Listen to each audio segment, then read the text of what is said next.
Good evening. Good evening. Good evening. Hello. Can you hear me? Yeah, I can hear you well, and you? Yes, I can hear you fine. So, That's good. Yeah. how are you doing? I'm. Do you mean right now or just on the whole? It's just a small talk, you know. It's the beginning of the conversation. Yeah. I see. I see.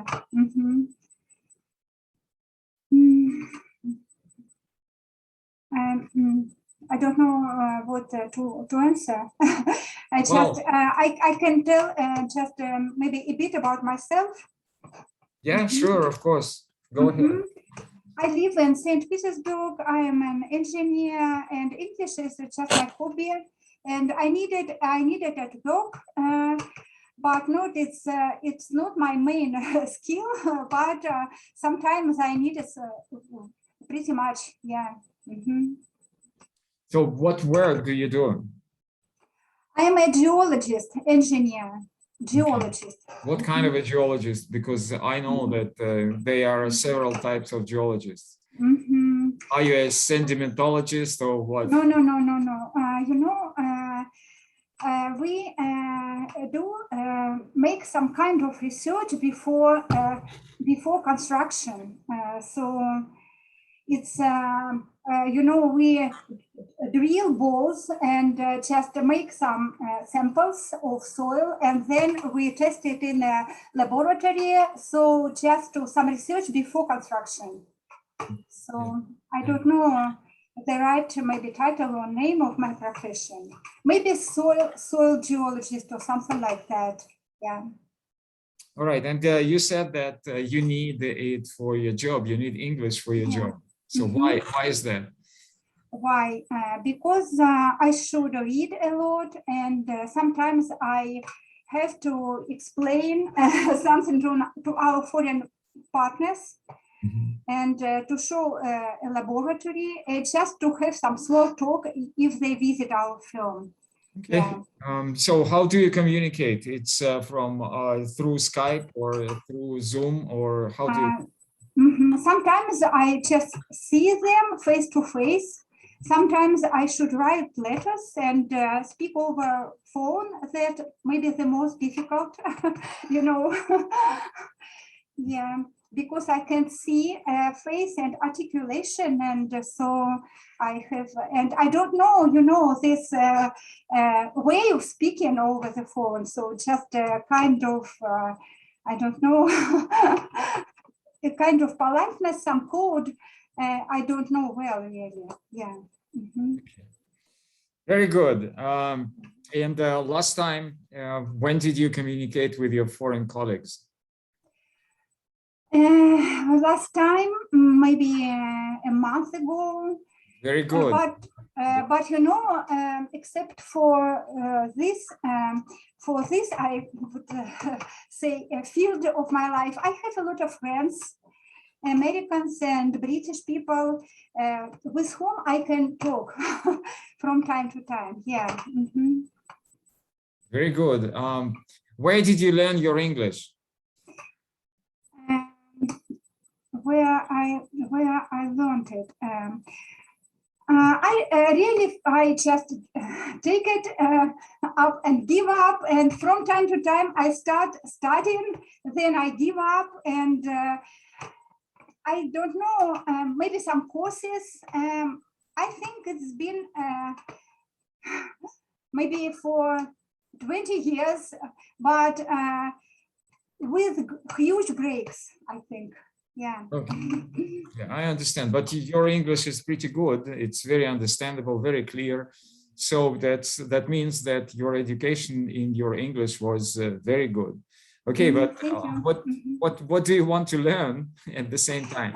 I just thought when I saw your ad, I thought that maybe you have had some conversational class with some topics to discuss or something like that.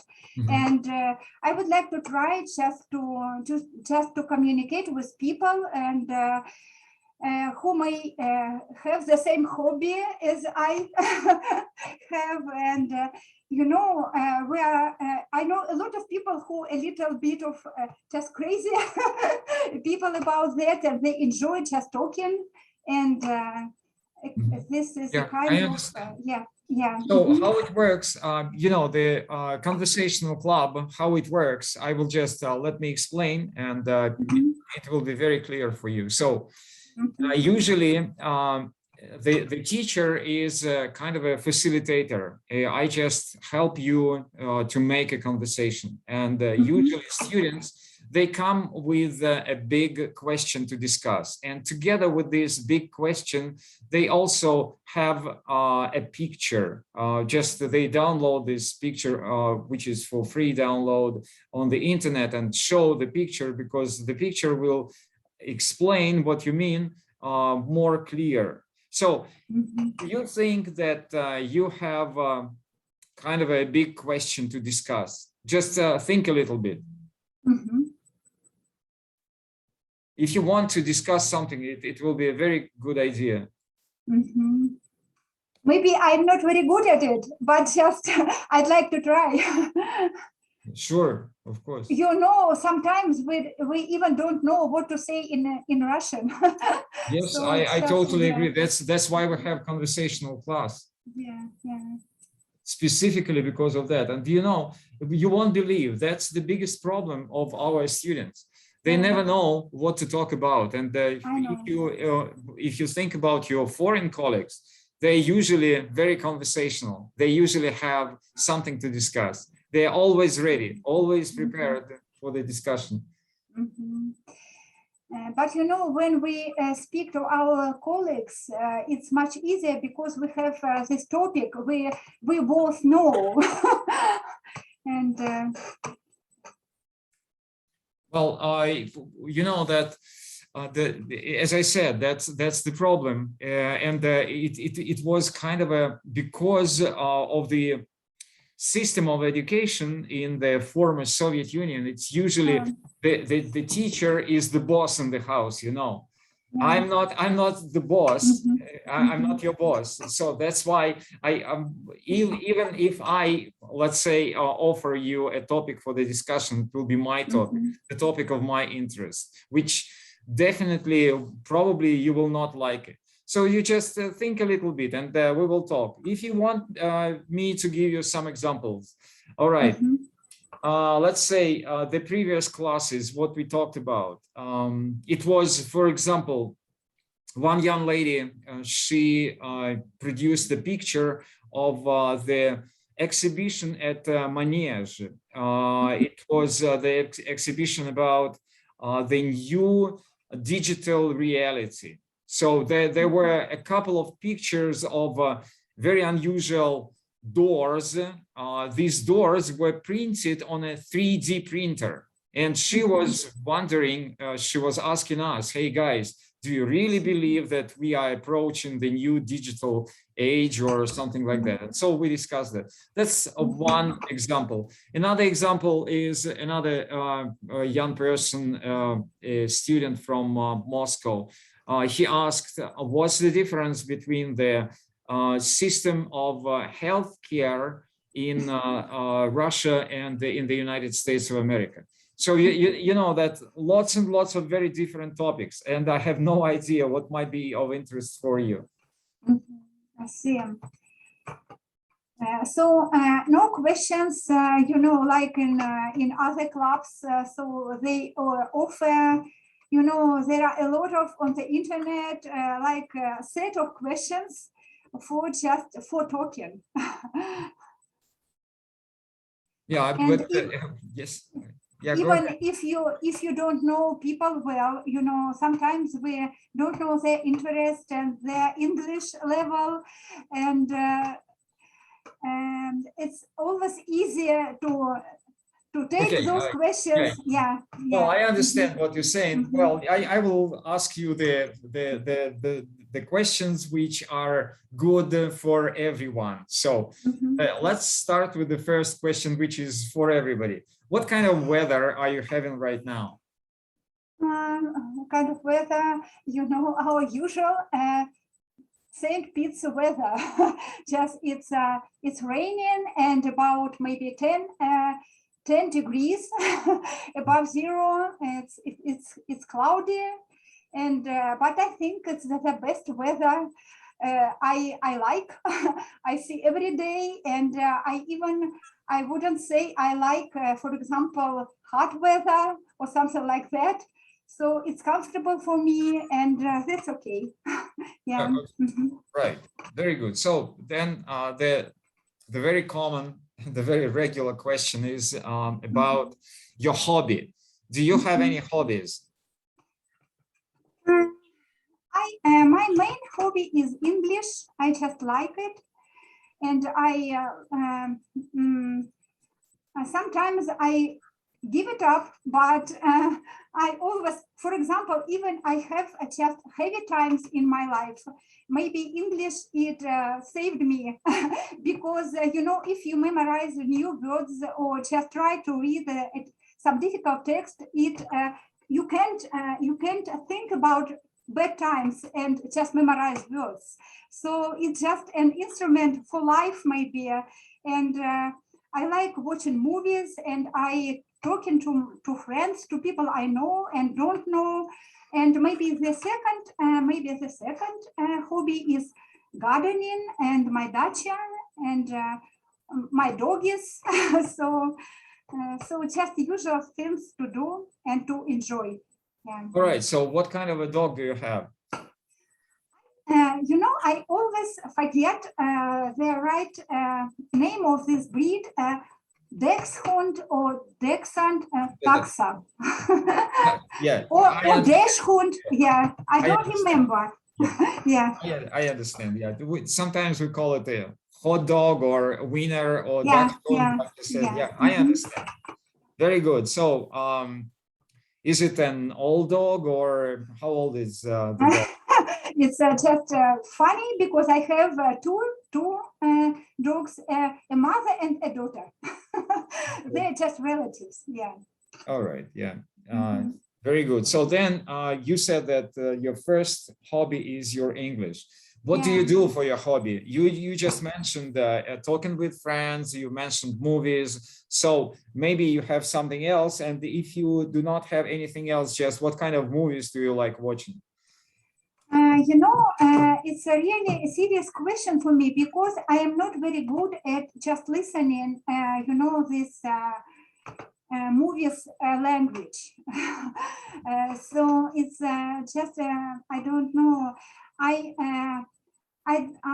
always ask my friends what is the easiest movie to start with. And I found from movies that was easy for me was one of the last I saw watched was Why Women Kill. For example, I understood almost everything. It's a kind of series, and it was easy to understand. But I tried a lot.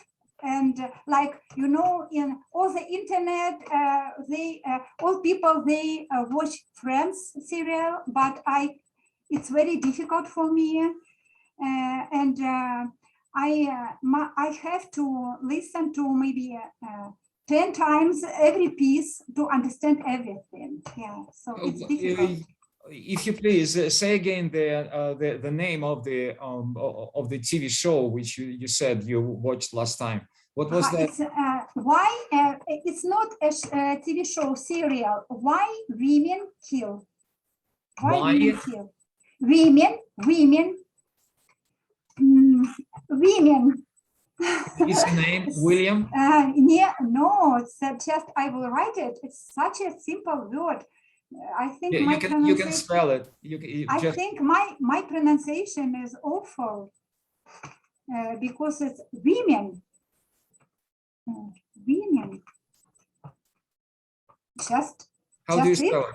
Oh, women. Okay. Just it. Yeah. Why women? Kill. Kill. Kill. Kill. Why women kill? Wow. Why women kill? Yeah. Well, you know that just taking into consideration the title of the movie, I would never watch the movie like that. Why would No, you? no. It's pretty nice. You will like it. Yeah, it's 10 episodes. It has 10 episodes, and those women, they are so pretty and so clever, and they are not cruel at all. It's just men who who led it to this murder. Yeah. Well, you said that this is not a TV show that's serious. Well, I beg your pardon. Well, it's none of my business at all. But you usually want to learn something from the class. So let me just tell you what my American teachers always say to me. So in American language, they do not use the word serious a lot. They use the word, instead of serious, they use the word TV show. And I see. yes, I didn't know. Thank you. yes, yeah, that's just don't think about that at all. It's, that you come to the class to learn something. And so that's why I'm saying, I absolutely, it's none of my business. All right, very good. So then, what else do you do for your hobby, for learning English? I try to find on the internet anything that is interesting for me to listen to. For example, because sometimes I fed up with some conversational clubs, because some of them, they have very just high level students, some of them have low level students. It's not, and I'm sometimes it's just waste of time. But I know that my listening level is not good, and I like ancient Greek history, ancient Rome history, and some culture, some art lectures, and so on. And in Facebook, you can find some museums that give lectures. And but when I listen, I'm listening to some speech, like educated people speak. I understand almost everything. So I wouldn't say it's very useful for me, but of course I like it. But when I just listen to people, especially from Texas accent, with Texas accent, it's very difficult to catch and to understand everything, especially when they speak very fast. So I try to, I see the book. Yeah, that's, that you were talking about geology, and I was just looking through my library, which book to suggest. So let's go and see the content. Just a second, it's just a kind of basic literature. And I graduated, I don't know, 30 years ago, and I may not remember certain important things. Yeah. But that's that is why you come here. You just want to refresh your memory, or to let's have a look what this book is about, because of course I'm not that good.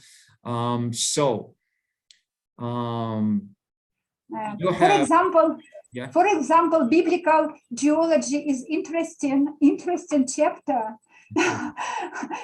Because God created the earth in he needed only 7 days, and actually the earth is billions, I don't know, milliard really years. So it's also interesting topic. Yeah. All right, let's have a look at it. I'm just moving to page 253. Okay, 1 second. My talking with foreigners, I mean, my work, it's more connected with soil qualities. You Okay. know how just maybe about its strength and about I don't know, its deformation qualities and so on. Yeah. So say it again. It's about soil, you said, right? Soil, yeah. Yeah, Mhm. let's have a look if we have it. But biblical is also interesting. Maybe I we understand. will have a look. Yeah. Mhm. Okay, well, let me just see through. That's okay. If we start from the very beginning over again. So yeah, so you see you have, for example, the article here, problematic soils. Are you interested in that? We can have a look. I'm not sure. I don't know the way it's written. Okay, just Yeah. 1 Mhm. second. 554. Yeah, so this is where you have the problematic soils. Okay, can you read it? Allow or just Yeah, yes, of how? course. Yeah, okay. I will try. Yeah, please go ahead. Most civil engineering operations are founded in the uppermost layers of the ground and are therefore generally carried out in soil. Poor soil conditions in terms of engineering increase the cost of construction by necessitating special foundation structures and or mean that some type of engineering soil treatment is required. Consequently, it's important to understand the nature of the soil that is being dealt with. However, also type at times can be problematic depending upon the conditions existing at a particular engineering site. For instance, if saturated gravel is to be excavated into, then it will have to be devoted prior to the commencement of the operation in order to avoid flooding the site. Okay, just hold on. Let's pause. Let's stop here and let's talk about the last sentence. Do you understand this? If saturated gravel, I would try. Then it will have to be devoted prior to the commencement. Is I don't know this. Well, it's just scientific term, but in regular English, you say the beginning. The commencement is just the beginning. I think it's just maybe I am wrong that if we don't know, take away some soil that is saturated with water, we should to make a kind of defense from water that get into just to dewater is, yeah, maybe it. I don't know. Yeah. So how do you understand the word saturated? Saturated, that between all the particles, we can see water. So it is saturated with water. Okay. Just if, for example, if it is sand, we can just, it's kind of all the pores between these grains, they are filled with water. Yeah. So, but here you have gravel, okay, and gravel, yeah. Yeah, you understand that to be excavated, that means you have to dig into that, okay? And if you do not dewater it before the beginning of the operation, what can happen? If you know the level of in this yama, I forgot.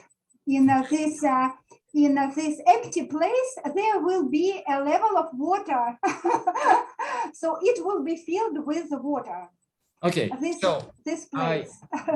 what you're asking from the Russian, it's a very easy word. It's just like a hole in the soil, hole. Oh, yeah. Yes, or pit. I just remembered pit. A pit. You can use the word pit, absolutely. Yeah, it depends just on what kind of hollow peat that it is. And another thing is that when you say a lot of water here, the word is used flooding. And I think that you understand the word flooding, okay? Flooding, I know flood, you know, in St. Petersburg we have floods, but I just didn't know this usage of it. Like flooding, there just some hole. I think it's with water, it can be watered, but maybe it's absolutely, yes, flooding, maybe, yeah. flooding, that means lots and lots of water, flooding. Okay, yeah, go ahead. I think I understand. Avoid flooding this side. Furthermore, soils can be contaminated and thereby present, I think, special engineering problems. Problems if the area where they occur is to be developed. Okay, just hold on. So soils can be contaminated. What is that? What is polluted? It means polluted. Yeah, but you know that polluted is slightly, I agree with you, but it's slightly different. So contaminated, that means that it has some kind of, let's say, a disease, a sickness in the soil. Okay, or yeah, you just comment on the word polluted. How do you understand the word polluted, the polluted soil? Maybe it's the same idea. Polluted. No. I just I didn't know what to say. I was ready to say dirty or something like that. But I just decided dirty. That, how dirty? You know, dirty. It's very abstract. Yeah. It's very general notion. I understand. Contaminated. I know in Russian it means like загрязненный, зараженный, something like. Yeah, absolutely. You don't need to translate into Russian because you know that we have the conversation. That's why I'm asking. I just want to show that I know the meaning, but I don't know a synonym. Okay, yeah, all right. And so now you know that if the soil is, like you said, polluted, so then the area should be cleaned, correct, before starting any kind of development, okay? Yeah, go ahead. Be that as it may, only the more troublesome soil types are dealt with here. Okay. Yeah. In the engineering sense, soil consists of an unconsolidated assemblage of particles between which are voids, which may contain air or water or both. So do you understand everything here? Absolutely. Okay, you understand the word void, you understand the word assemblage, unconsolidated. Okay, go ahead. Yeah, it's just my profession. Qualities. And should I go on?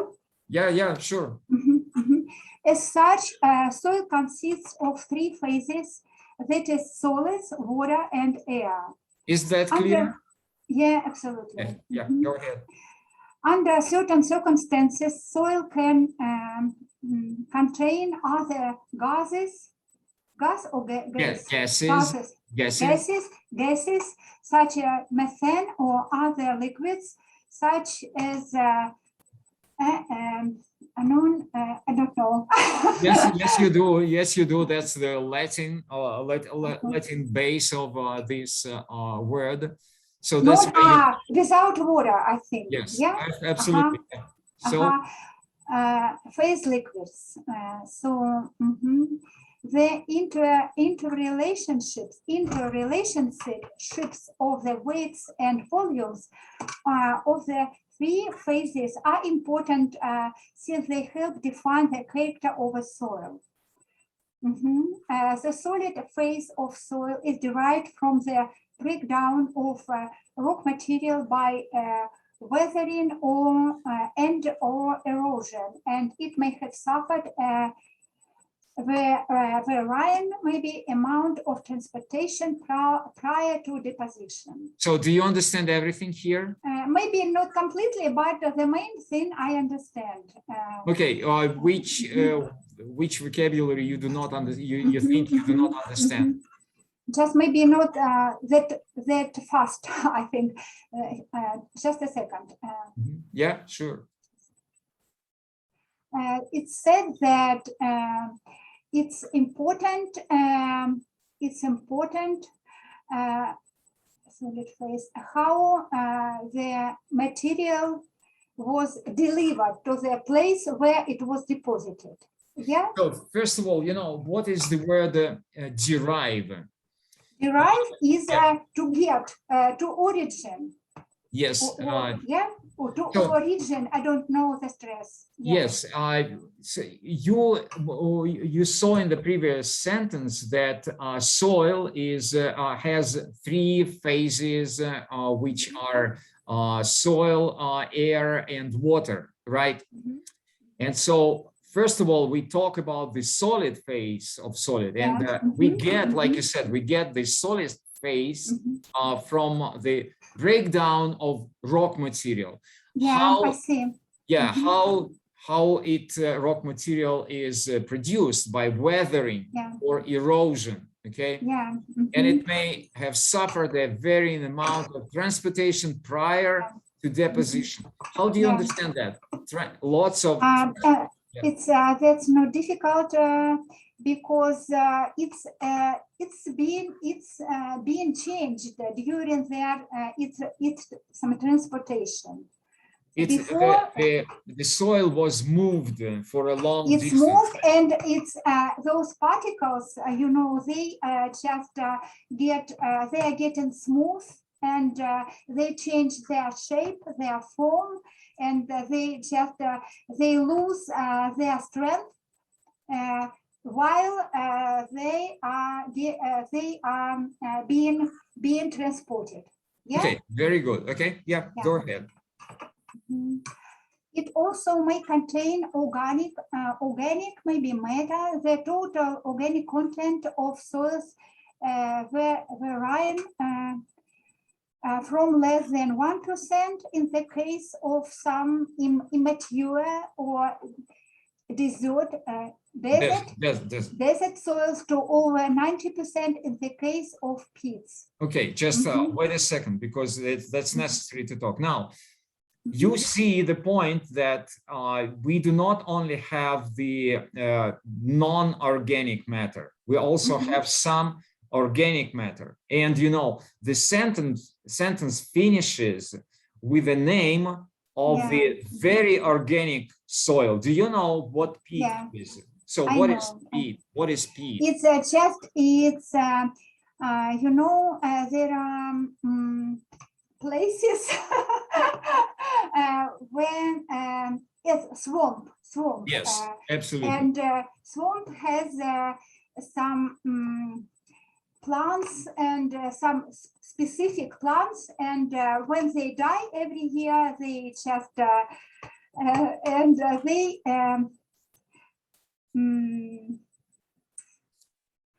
I don't know, перегнивают, maybe they, I don't know, and they deposit, and after a year they have this, you know, I have difficulties explaining it, but I understand it very well, and this spoiled maybe grass and plants, they accumulate, they are being accumulated, and it what forms the peat, something like all that. right, yeah. And how can human beings use peat? How do they use it? We can burn it or use it as a fertilizer. Absolutely, very good. So you know that you know everything. It's just like but you know, I have great difficulties explaining simple things. I think you've noticed it.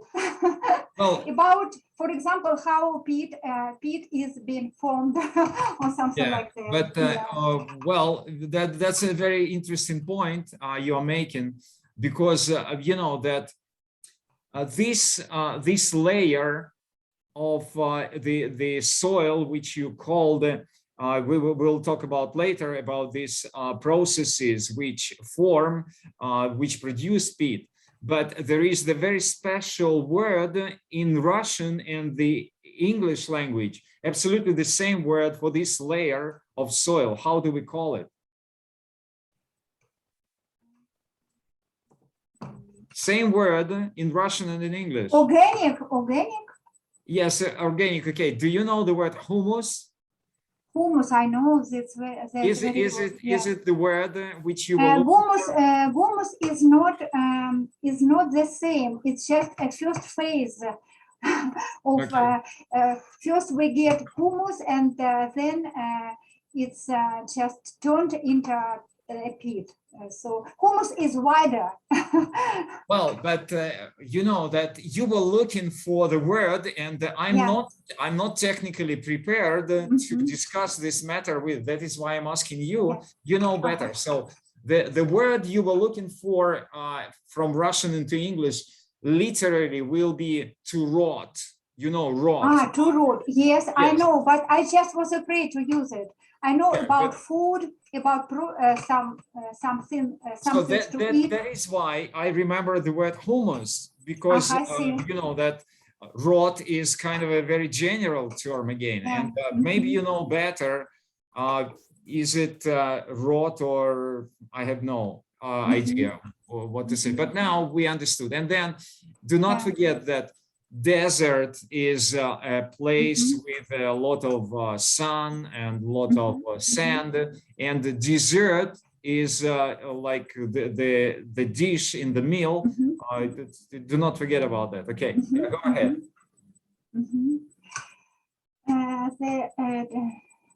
Just a second. The type of breakdown process and the amount of transport undergone by sediments influence the nature of the macro and microstructure of the soil. That in turn influence its behavior. All right. Here we have the word sediment. How would you comment this word? Sediment means what was a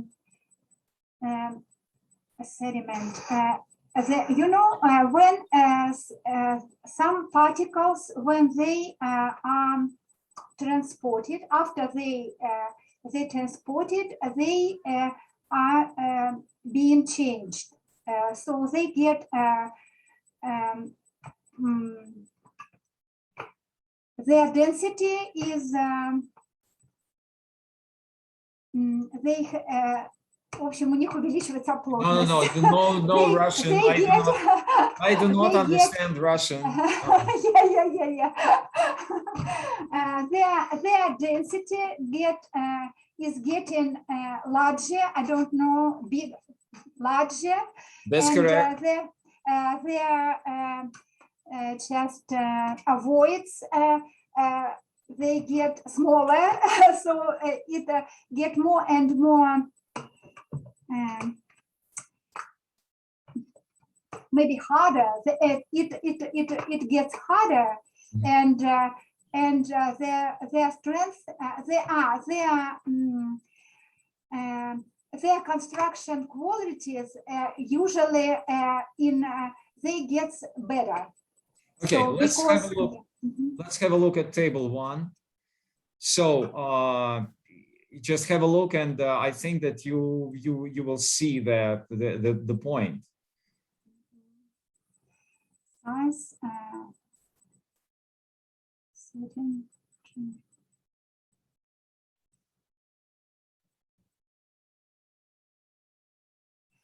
So if we talk about shape, for example, because in the process of transplantation, they are becoming well-rounded. So I just I've taken the third point item, sorting and unsorted, generally unsorted.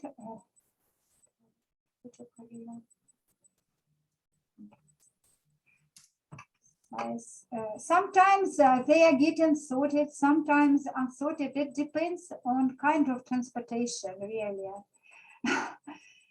So Okay. shape, with shape. I don't know the word in surface in the fourth point. Striated surfaces. Okay, striated. Okay, yeah, I understand. So usually it's some kind of a stripes. Yeah, but, I know. But together with the stripes, they have the grooves. I see. I know.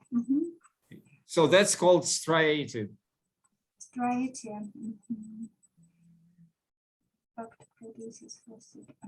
That's the kind of a surface. Maybe texture.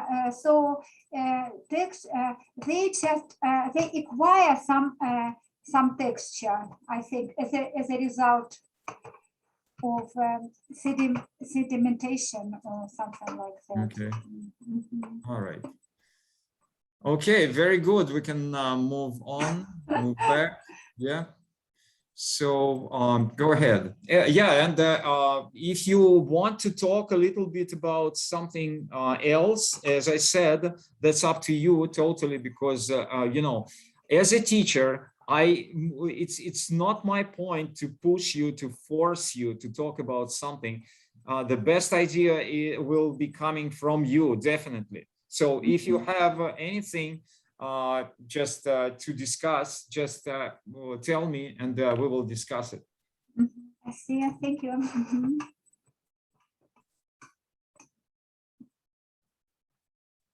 I think maybe the idea of reading and just it's pretty good.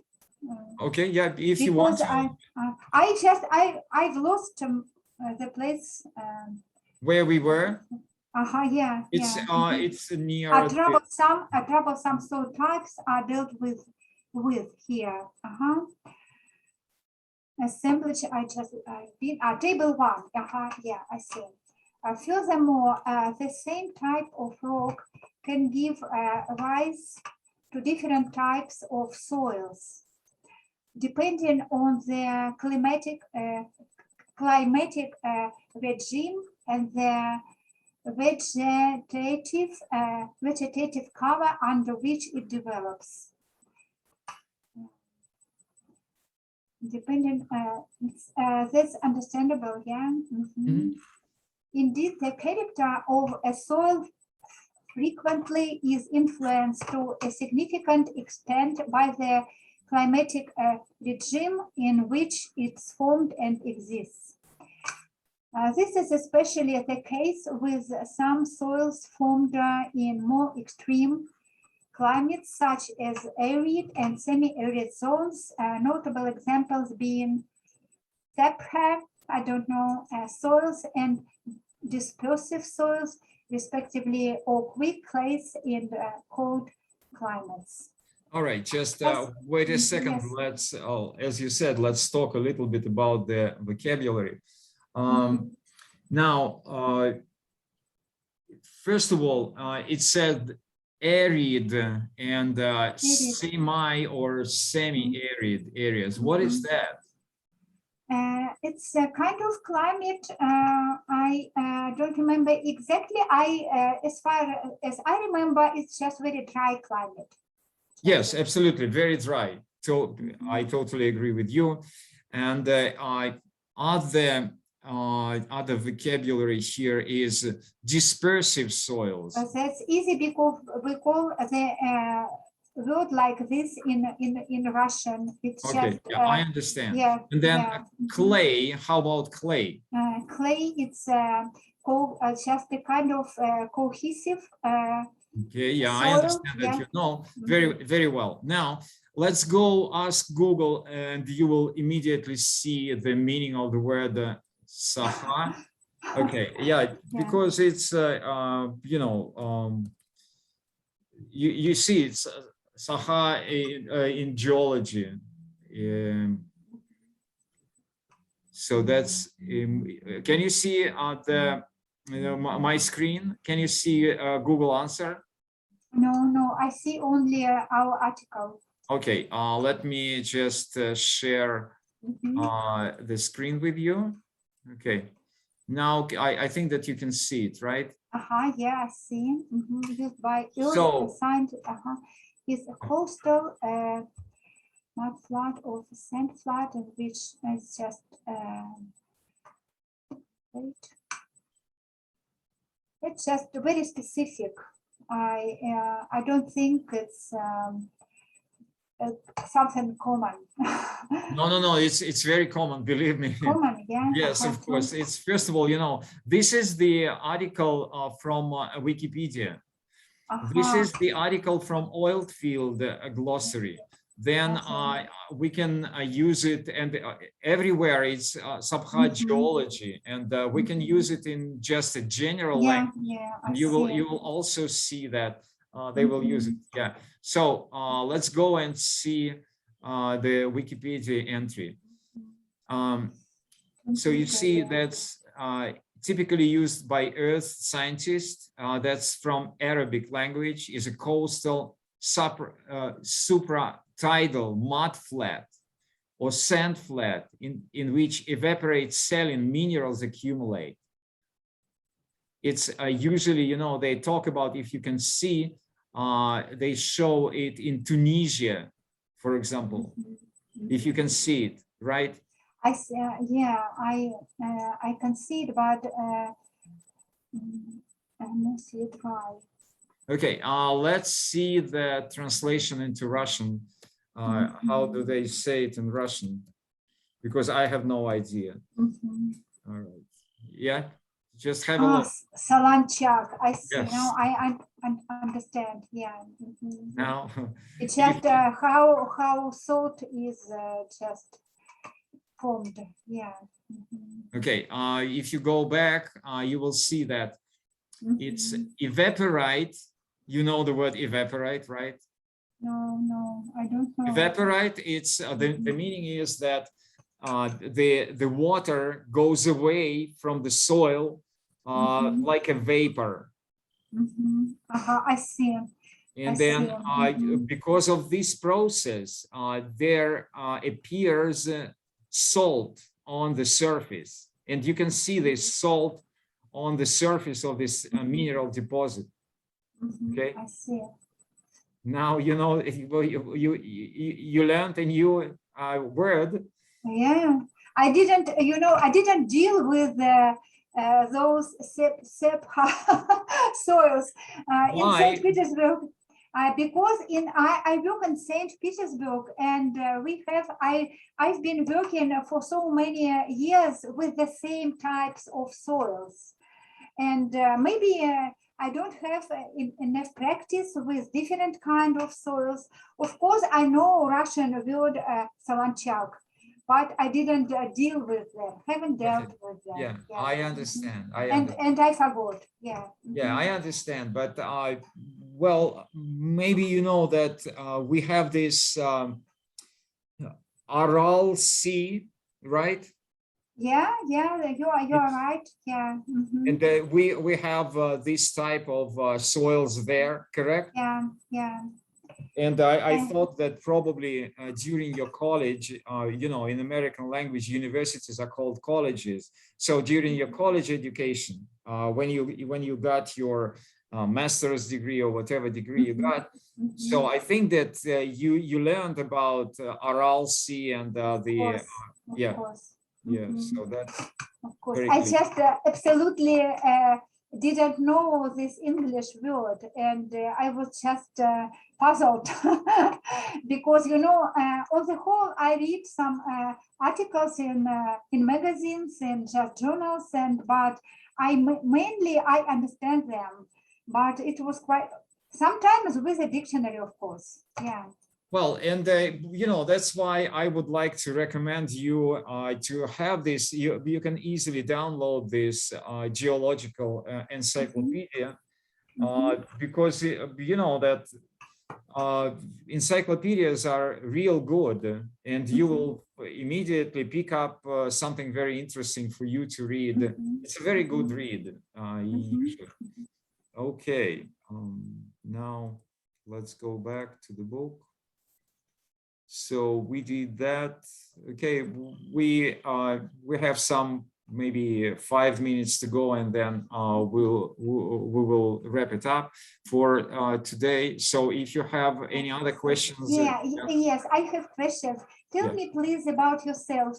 It's just interesting to know where have you just received your English? Where did you get it? Are you a professional teacher, or maybe it's so something about you? Yeah. All right. Yeah, you know that this is a very long story, and I would like to make it as short as possible.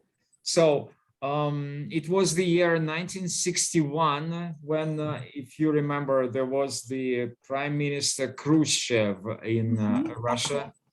And so he started the absolutely new type of secondary schools in Russia, which were called emphasized English special schools. And I was one of the first students of this type of schools. My dad was a military at that time. And so we lived in Kuybyshev, which is Samara right now. And so I started this, I went to this school there. That means that I started my English at 6 years, when I was 6 years, yeah. And then this type of schools, that was absolutely unique, because after that I had a chance to travel around the world and everywhere. Of course, when I was in the United States of America, or when I was in the Netherlands, I just asked people everywhere, because I was sent like by the Ministry of Education. I asked in every educational institution if they ever had this type of schools. No, this type of schools never existed in no place in the world. So it's absolutely unique for the Soviet Union, because, you know, they taught us not only English, 6 classes a week, every week 6 classes, but also we had geography in English, the ancient history in English, we had chemistry in English, physics in English, mathematics in English, literature, English literature in English. We had newspapers and magazines in English. We have the technical translation. So it was fantastic, absolutely education. And so after that, you know, I decided to go to college, I mean the university, for learning mathematics, but I failed, and that is why I already had some kind of a career in English, and so I decided to move and become a teacher of the English language. And then in the year 2002, I became the teacher of the year. And also at that time, beginning with the year 1991, I used to work and still work as a translator and interpreter for many American companies. So that's it in a nutshell. Any other questions? That's it. And where do you live? Well, right now, you know that, as I said, that my dad used to be a military, but he died. And so that's why we moved all around the former Soviet Union. We lived in, as I said, in Samara or Kuybyshev. We lived in Donetsk, which is Ukraine. We lived in many other places of the former Soviet Union. But my parents, they are from the city which is called Vladikavkaz, which is North Ossetia. And they both died here. And so that's why I moved here, and right now I'm in Vladikavkaz. I see. Thank you so much. Yeah. Thank you. Yeah. Thank you for the wonderful lesson. And I I just didn't understand if you have Friday class or not. Is it paid or not? What is going on? Is does it take place every Friday, or how is Well, it it's going actually it's Thursday. Thursday. Yes, So today is I see. I understand. today is Thursday. Yeah, and you know, it's kind of a promotion. Of course, I've been looking for new students. That is why I started this conversational club. Sometimes I have 5-6 students coming up. I see. Yeah, I have no idea. And I have a question to you. So how did you get to know me? Just remind me, because we exchanged the messages, or how did you know that? Yes, I don't know how I come across your just maybe VK site, VK page. And I messaged you and texted you, and you answered me a week ago. Oh, okay. Yeah, now it makes sense. Yeah, so I didn't know it would be a personal, lesson. I was sure that I would take part in some class where there would be several people. So. Okay, yeah, but it just happened today that we do not have any other people. Okay, let me just see it. I have some messages. Yeah, that's the message from you. Okay, I can see it now. Yeah, it's mine. Yeah. All right, yeah, very good. I'm a little bit afraid you just spend so much time with me. Just. All right, yeah. So thank you so much. It's been a pleasure to get to know you, and it's been a pleasure talking with you. And I think that it was a little bit helpful, a little bit useful for you. And again, and again, just I encourage you to find this. I can provide you the link to where you can download this encyclopedia. Okay, thank you so much. Thank you so much, Vladimir. Thank you so much. I will see you. I will see you next class. Okay. Yeah. Thank you. Thank you. Bye. Bye bye.